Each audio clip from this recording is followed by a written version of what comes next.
ओम अज्ञानतिमिरन्धस्य ज्ञानाञ्जनशलाकया चक्षुरुन्मिलितं येन तस्मै श्रीगुरवे नमः।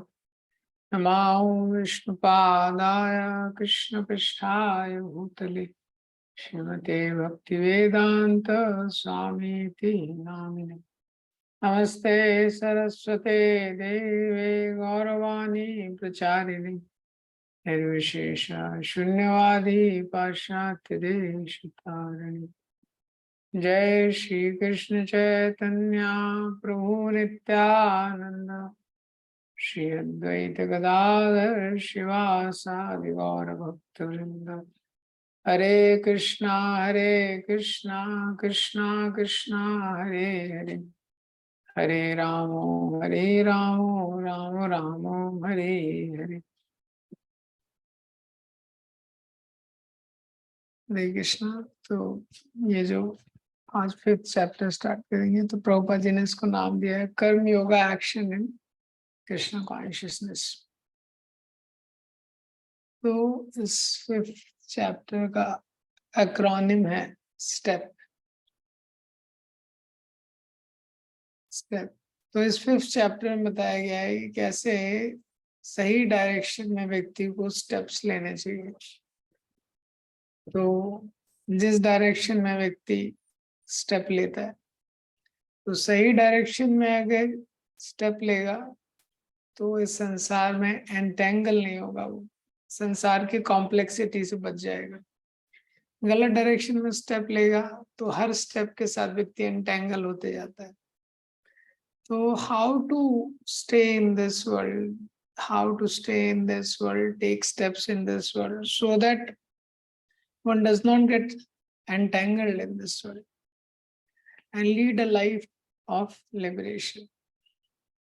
तो S यहाँ पे है, S for to stay in this world, और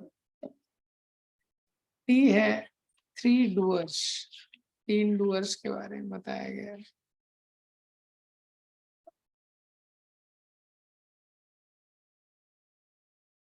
E for equal vision और P for peace। तो S है stay in this world। तो श्लोक 1 से 12 तक। 3 है 3 doers, 13 से लेके 16 तक। E फॉर इक्वल विजन, 17 से लेके 26 तक। और P फॉर पीस, जो लास्ट श्लोक है 29। तो ये जो चैप्टर है इसमें टोटल 29 वर्सेस है। तो इसकी शुरुआत होती है वापस से, क्योंकि भगवान ने 4th चैप्टर में दिव्य ज्ञान को बहुत ग्लोरीफाई किया। तो 3rd चैप्टर में भी भगवान ने ये एक्सप्लेन किया, action in inaction, inaction in action, कि तस्य कार्यम न विद्यते। जो ऐसा व्यक्ति है जो ज्ञान के स्तर पर स्थित है, उसको कोई कार्य करने की जरूरत नहीं है। और 4थे अध्याय में भगवान ने ज्ञान को बहुत ग्लोरीफाई किया, उसका नाम ही दिव्य ज्ञान है। तो 4थे अध्याय में भगवान ने नॉलेज को ग्लोरीफाई किया है। फिर 4.39 में भी ग्लोरीफाई किया है। 4.41 में भी भगवान ने बोला है ज्ञान के द्वारा गिव अप कर्मा। भगवान ने हालांकि कर्म फल त्याग की बात की है, लेकिन अर्जुन को ऐसा लगा, जो वर्ड्स हैं लिटरल मीनिंग ऐसा है, योग संन्यस्त कर्माणम। और सडनली भगवान 4.42 में वापस से बोलते हैं अर्जुन को युद्ध करने के लिए। तो अर्जुन थोड़ा कंफ्यूज हो जाते हैं कि अभी तो भगवान ने बोला मुझे कि तुमको युद्ध करना नहीं है। तो भगवान ने 2nd चैप्टर में प्रभुपाद जी अध्याय के 1st परपोर्ट में ये सारी चीजें एक्सप्लेन करते हैं जो मैं बता रहा हूँ। 4th और 5th चैप्टर के बीच में कनेक्शन क्या है? 2nd चैप्टर में भगवान ने सोल का नॉलेज दिया, सबसे प्रिलिमिनरी नॉलेज, आत्मा का ज्ञान। और भगवान ने बताया है कि कैसे वो आत्मा इस शरीर में एंटेंगल हो जाता है। फिर सेकंड चैप्टर में ही बुद्धि योग के प्रोसेस के बारे में बताया 2.48 ऑनवर्ड्स कि कैसे बुद्धि योग का आश्रय लेके व्यक्ति एंटेंगलमेंट से फ्री हो सकता है।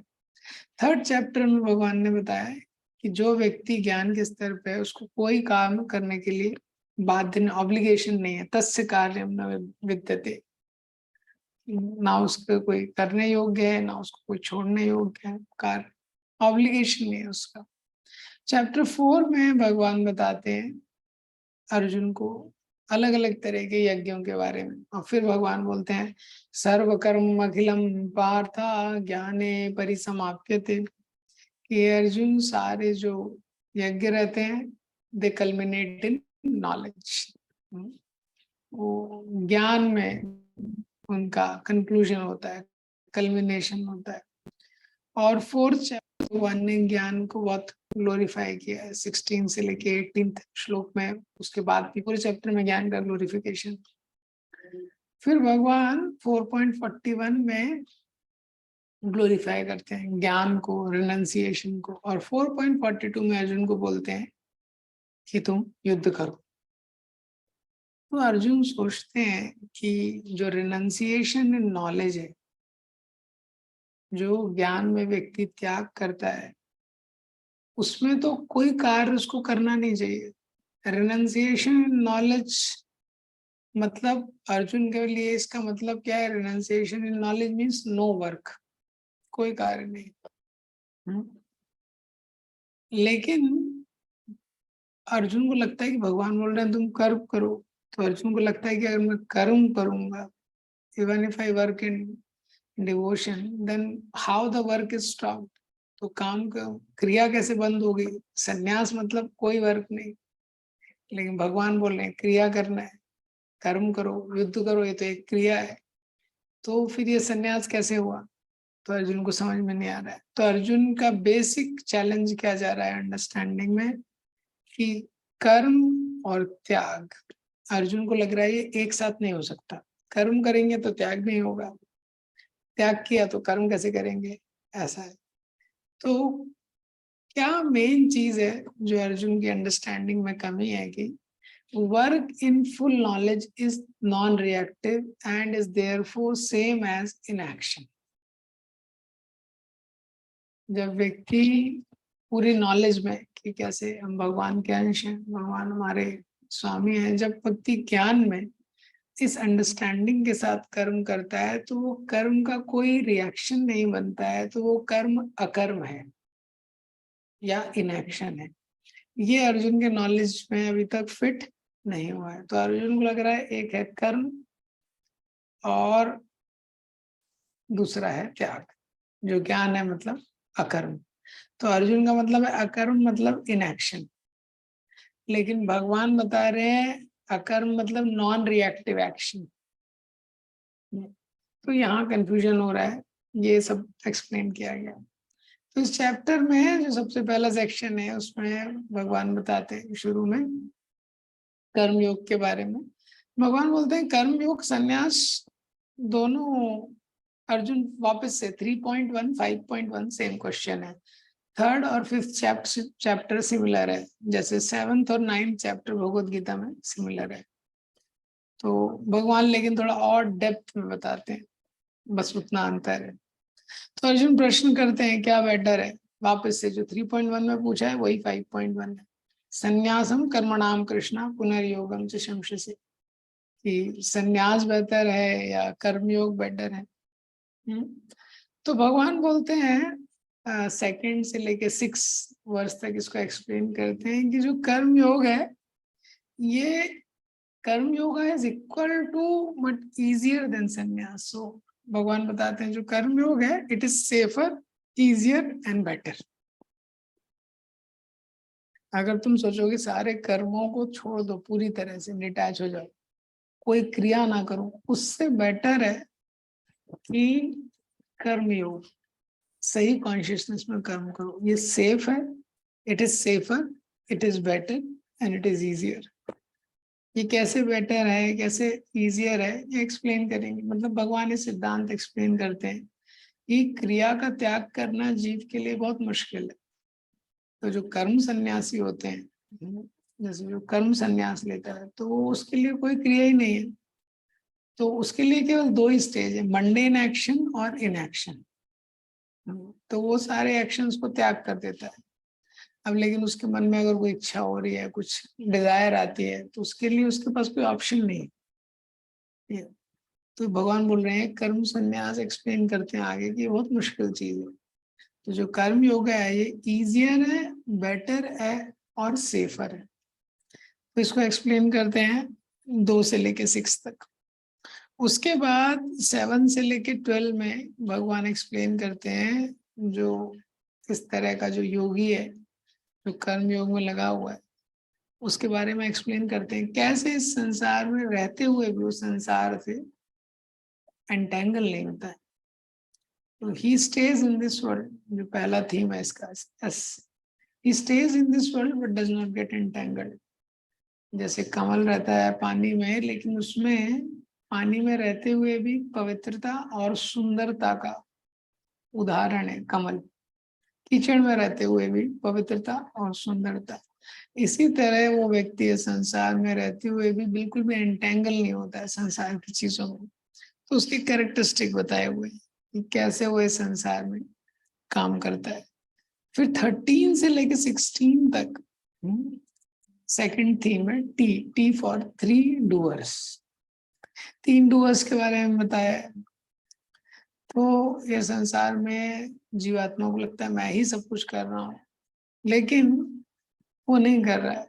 तो 3 डूअर्स से संसार में होते हैं।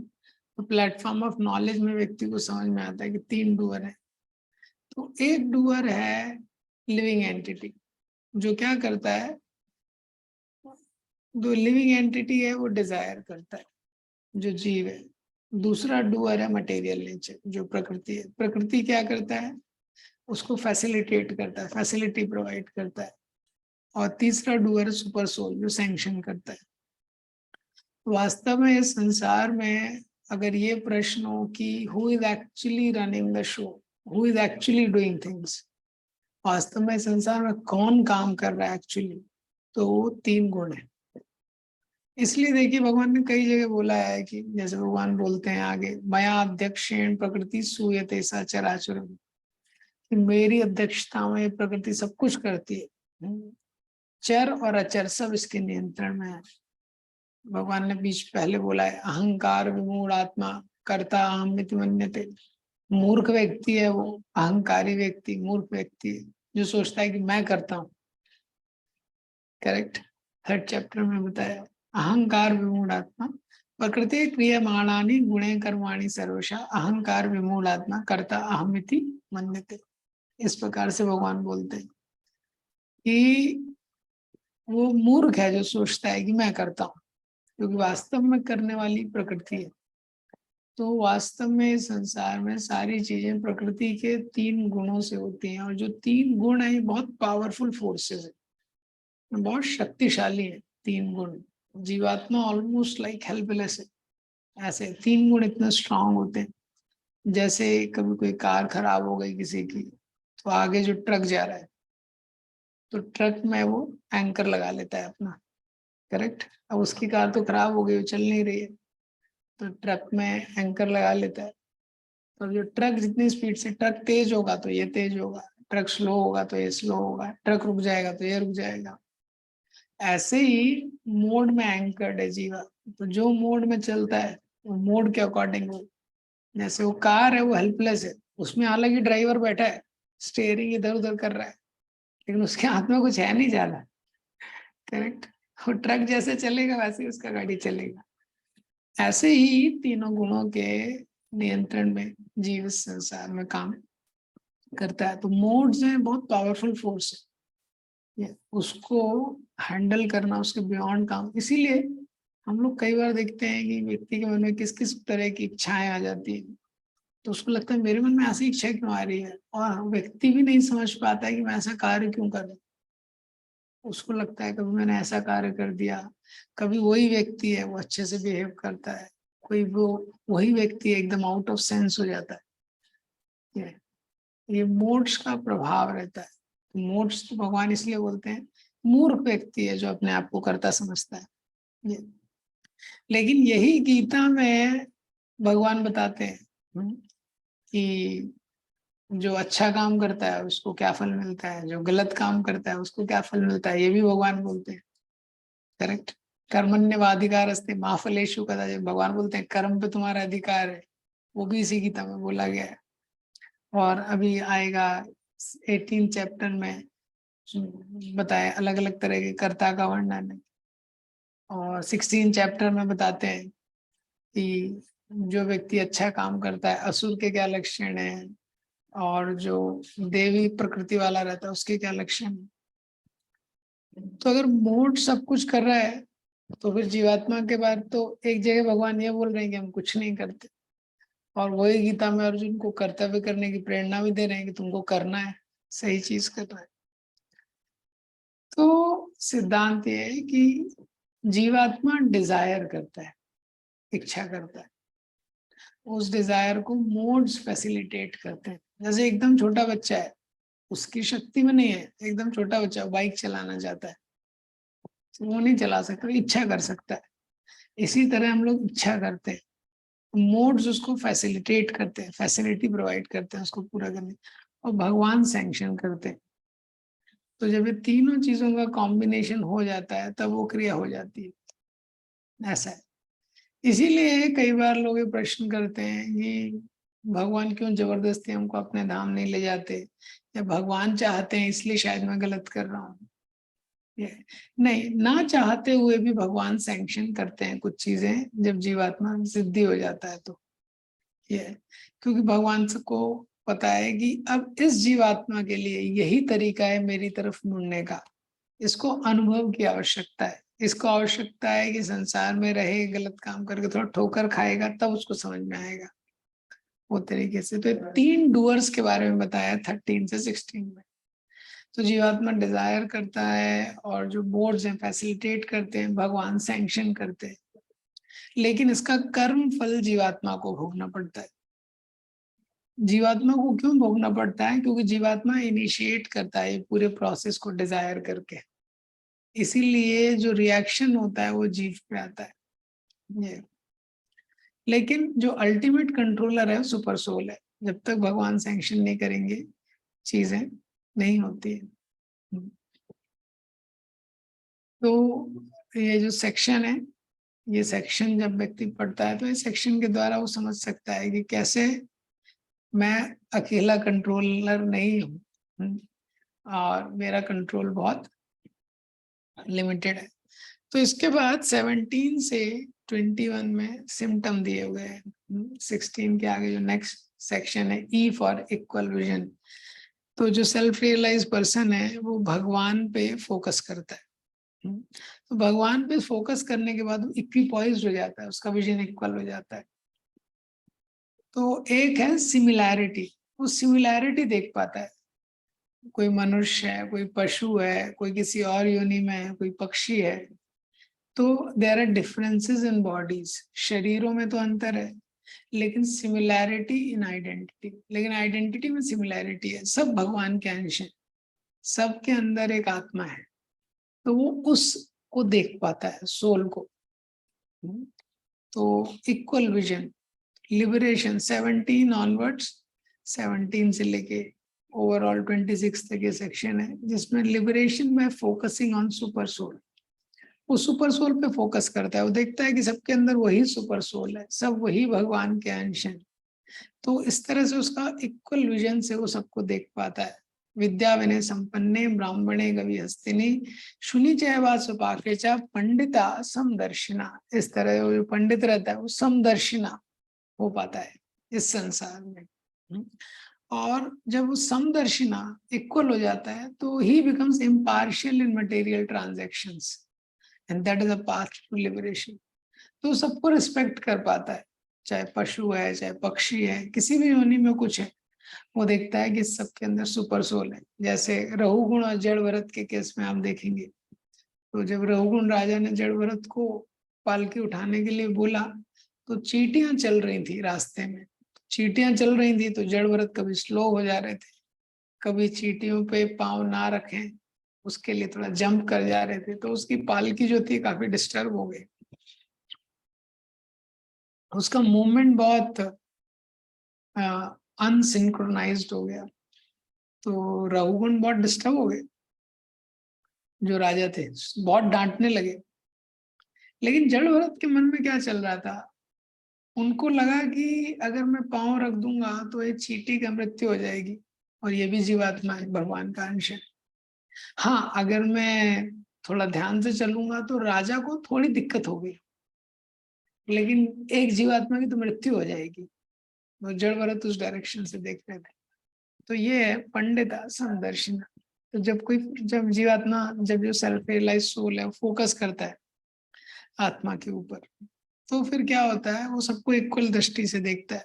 तो 17 से 21 में दिया है symptoms of self realise person, फिर 22 से 25 में दिया है। जब वो व्यक्ति इस तरीके से देखता है, उसको यह समझ में आता है कि कैसे सेंस एंजॉयमेंट में एक पेन छुपा हुआ है। Sense enjoyment is distressful, sense enjoyment में एक पेन है, और इसको मुझे टॉलरेट करना पड़ेगा। कब तक टॉलरेट करना पड़ेगा? मृत्यु तक। मृत्यु तक इंद्रियों की डिमांड रहती है, तब तक उसको टॉलरेट करना पड़ेगा। टॉलरेट करना कैसे पॉसिबल है? टॉलरेट करना तो आसान नहीं है। तो इसीलिए बताया है कि जब तो उसको हायर टेस्ट मिलता है, जितना वो भगवान पे फोकस कर पाता है, उतना वो मटेरियल चीजों को टॉलरेट कर पाता है। ये अब इसके बाद ये 26 तक है, उसके बाद जो 27 28 है, इसमें भगवान ने 2 श्लोकों में अष्टांग योग के बारे में बताया। तो अभी इससे पहले बताया है liberation by focusing on super soul. इसके बाद 27 28 में भगवान बोलते हैं लिबरेशन थ्रू अष्टांग योगा। ये इसका इलेबोरेशन अगले चैप्टर में देंगे। और जो 29th वर्स है, ये वर्स भक्ति योग के बारे में बताता है कि जब किसी को लिबरेशन प्राप्त हो जाता है, हाँ, तो उसके वो कैसे वो पीसफुल हो जाता है। ये पीस फॉर्मूला का श्लोक है। तो इस संसार में व्यक्ति को फियर है। क्यों वो भय में है? क्योंकि भविष्य के बारे में उसको हमेशा चिंता रहती है। तो जो भविष्य है, fear always threatens one's attachment, क्योंकि हम इतनी सारी चीजों से आ सकते हैं और ये निश्चित है कि भविष्य में वो चीजें नहीं रहेंगी, हमारे संबंधी नहीं रहेंगे, ये शरीर नहीं रहेगा, जिस संपत्ति से इतना आ सकते हैं वो संपत्ति नहीं रहेगी। इसमें कोई संशय नहीं है, निश्चित है। तो क्योंकि ये संसार की वास्तविकता है, इसीलिए हमेशा एक भय बना रहता है। तो जब व्यक्ति भक्ति करता है, उसको समझ में आता है कि कैसे भगवान सब कुछ नियंत्रण कर रहे हैं, और वो जो भगवान है वो कैसे हैं, सुहृदम सर्वभूताना, वो सबसे प्रेम करते हैं। तो ये जब उसको कॉन्फिडेंस रहता है कि जो भविष्य है, हाँ, we may not we may not we can not control our future, but we know who controls the future. Correct. हम अपना भविष्य कंट्रोल नहीं कर सकते, लेकिन कौन कंट्रोल कर रहा है ये हमको पता चल जाता है। वो कृष्णा कंट्रोल कर रहे हैं। और वो कृष्ण कौन है? वो किसी बीजेपी कांग्रेस का कोई लीडर नहीं है जो पार्शियल है या कुछ भी है। वो सुहृदम सर्वभूतानाम, सबके प्रति वेल विशर है। तो हमसे भी ज्यादा बेस्ट जानते हैं वो। ये जानता है व्यक्ति, तो उसको फियरलेसनेस आ जाती है। इसलिए ये श्लोक पीस फॉर्मूला बोला गया। ये और फिर उसका एक ही कंसर्न रहता है कि मैं भक्ति कितने अच्छे से कर सकता हूँ, क्योंकि जो भक्ति है वो किसी भी मटेरियल सिचुएशन से थ्रेटन नहीं होती। तो 3 चीजें इसमें बताई गई हैं। भोक्ता राम यज्ञ तपसा। पहला, इस संसार में लोगों का जो पीस है, शांति है, वो डिस्टर्ब होता है क्योंकि लोग झगड़ा करते हैं। क्यों झगड़ा करते हैं? Because they want to enjoy. People fight over things which they want to enjoy. लेकिन भोक्ता राम यज्ञ तपसाम, जो व्यक्ति जानता है कि भगवान ही वास्तव में भोक्ता है, एंजॉयर है, तो पीस आ जाता है। दूसरा, सर्वलोक महेश्वरम। इस संसार में कंट्रोल के लिए, कंट्रोल के लिए, तो लैंड के लिए, वुमेन के लिए, मनी के लिए, इन 3 चीजों के लिए इतिहास में सबसे ज्यादा झगड़े हुए हैं। स्त्री के लिए, जमीन के लिए, पैसे के लिए, ऐसा। तो लेकिन इस संसार का जो सारा भूमि है उसके ओनर कौन है? सर्वलोक महेश्वर भगवान है, तो उससे पीसा जाएगा। और तीसरा है सुहृदम सर्वभूतानां, तो जो कृष्णा कॉन्शियस पर्सन है वो मित्र और शत्रुओं में डिवाइड नहीं करता है लोगों को, क्योंकि उसको पता है कि भगवान सबके फ्रेंड है। ये तो ये 5th चैप्टर है। तो शॉर्ट में वापस से तो चैप्टर है, इस चैप्टर में अर्जुन के मन में ये जो 2 ऑप्शन है, एक्शन और रिनंसिएशन, ये अर्जुन के मन में 2 विकल्प चल रहे हैं। लेकिन भगवान अर्जुन को क्या बता रहे हैं? How there can be renunciation in action. तो ये ऑप्शन अर्जुन को पता नहीं है। अर्जुन को लग रहा है एक्शन है या रिनंसिएशन है। भगवान बता रहे हैं तीसरा ऑप्शन, रिनंसिएशन इन एक्शन।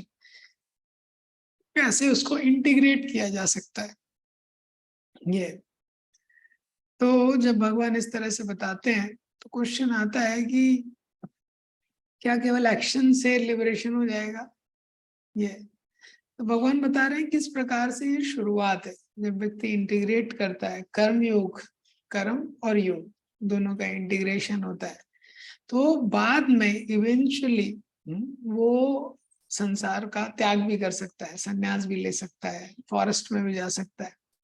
जैसे कोई व्यक्ति पहले गृहस्थ होता है, तो गृहस्थ है, उसको कर्मयोग में कार्य करना है, बाद में वानप्रस्थ ले सकता है, वो संन्यास ले सकता है, इस तरीके से। तो भगवान ने ये यहाँ पे एक्सप्लेन किया है अर्जुन को कि किस तरीके से जो शुरुआत की स्टेज है उसमें कर्म करके उसको शुद्धि की प्राप्ति हो सकती है। अब भगवान यहाँ पे बताते हैं, इस चैप्टर की शुरुआत में अर्जुन को एक्सप्लेन करते हैं कि जो ज्ञान के बारे में अर्जुन सोच रहे हैं, जो कि कर्म संन्यास के बारे में, वो उसमें बहुत दुख है।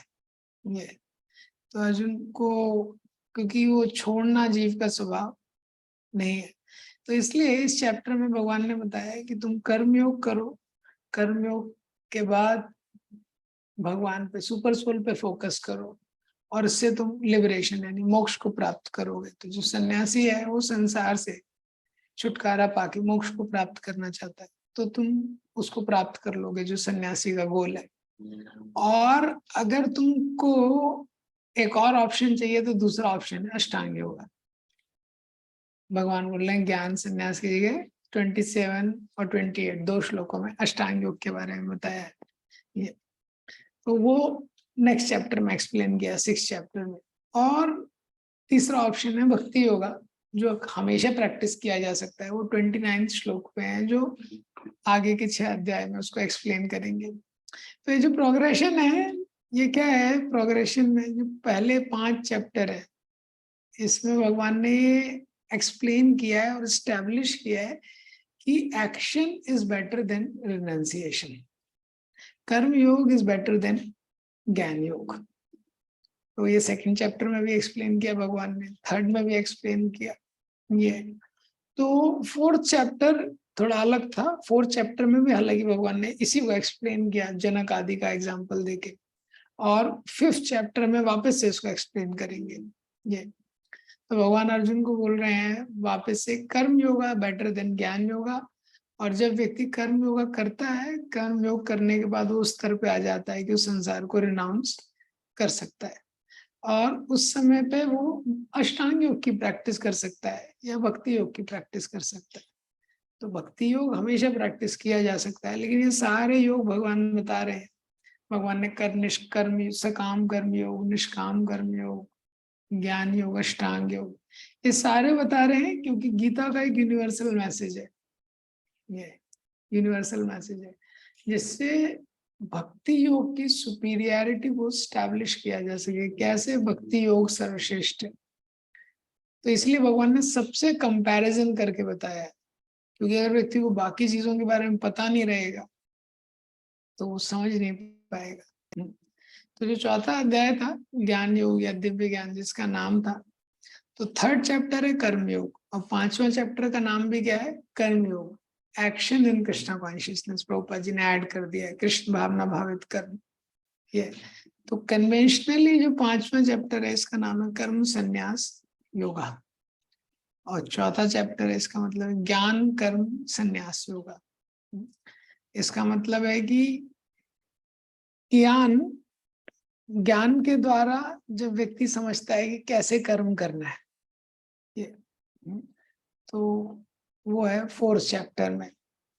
तो ये एक्सप्लेन किया है। तो 5th चैप्टर में भी यही एक्सप्लेन कर रहे हैं कि तो भगवान ने कभी ये नहीं बोला है कि कर्म को त्याग करना है। भगवान ने हमेशा जो रिनंसिएशन ऑफ एक्शन नहीं बोला है, रिनंसिएशन इन एक्शन बोला है। यही गीता का मेन मैसेज है।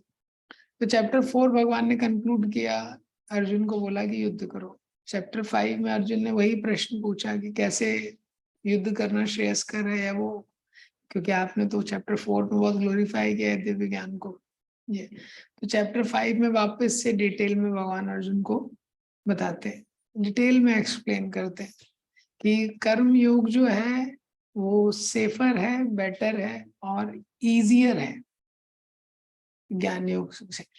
हाँ, सेफ है। सेफ क्यों है?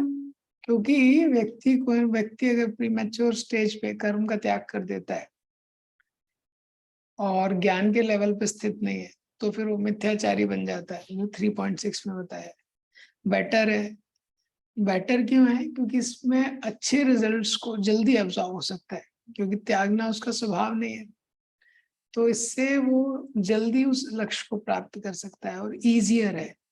इजियर क्यों है? क्योंकि ये नेचुरल है, ये नेचुरल है। तो जैसे नेचुरल है जीव के लिए इंद्रियों को उपयोग करना, ये व्यक्ति के लिए नेचुरल है। जीव के लिए जैसे छोटा बच्चा होता है, वो कैसे चलता है, वो कैसे चलने लगता है एक समय पे अपने आप, क्योंकि वो नेचुरल है जीव के लिए। इसी तरह जो भक्ति योग है, इसकी जो क्रियाएं हैं नेचुरल है।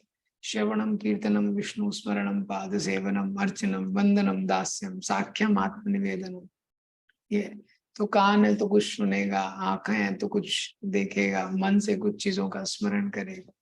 ये फिर 7 से फिर जो आगे भगवान बताते हैं कि कैसे जो कर्मयोगी होता है वो कैसे संसार में बॉन्डेज से बच जाता है। कैसे बच जाता है? क्योंकि जो कर्मयोगी रहता है वो अपने मन को सेंस ऑब्जेक्ट, इंद्रियों में नहीं लगाता, वो आत्मा में, सोल में फोकस करता है, सुपर सोल में फोकस करता है। तो बंधन का कारण क्या है? कि ये जो माइंड है या जो सेंसेस है, क्योंकि माइंड क्या है, एंजॉय करना चाहता है, और इसी तरह जो सेंस ऑब्जेक्ट से इंटरेक्ट करते हैं एंजॉय करने के लिए, तो वो बंधन में पड़ जाता है। लेकिन जब वही माइंड जो है सुपर सोल पे फोकस करता है तो वो लिबरेशन का कारण हो जाता है। तो ये उसके बाद बताया गया है कि इस तरह से कर्म करता हुआ भी वो व्यक्ति इस संसार में बंधन में नहीं पड़ता है। ये तो ये जो सेकंड सेक्शन है इसमें 2 लेवल बताए गए हैं। पहला फेज क्या है कि वो बंधन में नहीं पड़ता है जब इंद्रियों के विषयों में फोकस नहीं करता है, और दूसरा क्या है, दूसरा लेवल है कि वो लिबरेट हो जाता है। लिबरेशन यानी मुक्त हो जाता है। जैसे कोई व्यक्ति बीमार होता है तो एक पार्ट है कि इन्फेक्शन को रिमूव करना है, कोई वायरस चला गया, कुछ भी है, कोई बीमारी हो गई, उसको फीवर हो गया, तो एक पार्ट है कि उसको इन्फेक्शन को रिमूव करना है, और दूसरा पार्ट क्या है कि वापस से पुरानी स्ट्रेंथ को रिवाइव करना है। ये दोनों में थोड़ा थोड़ा अंतर है। तो ये रिकवरी क्या है, किसी व्यक्ति की 2 पार्ट में होती है। तो इसी तरह जो योगी है तो पहले वो इंद्रियों के विषयों में इंद्रियों को लगाना बंद करता है, माइंड से नेगेटिव कॉन्टेम्पलेशन बंद करता है। तो स्टॉपिंग द नेगेटिव ये पहला पार्ट है, and bringing out the positive ये दूसरा पार्ट है। तो इस तरह से इसमें बताया है कि वो एंटेंगल नहीं होता और मोक्ष को प्राप्त करता है। ये तो और कैसे फिर वो अपना माइंड जो है परमात्मा पे फिक्स करता है, लिबरेशन को अटेन करता है। ये और उसी लिबरेशन को अटेन करने का दूसरा तरीका अष्टांग योग, जो 27-28 श्लोक में बताया है, और 29 वर्ष में फिर बताया भक्ति योग। तो ये शॉर्ट में ये चैप्टर का समरी है। नेक्स्ट टाइम इसके फिर आगे डिस्कस करेंगे। श्रीमद् भगवद गीता की जय। श्री प्रभुपाद की।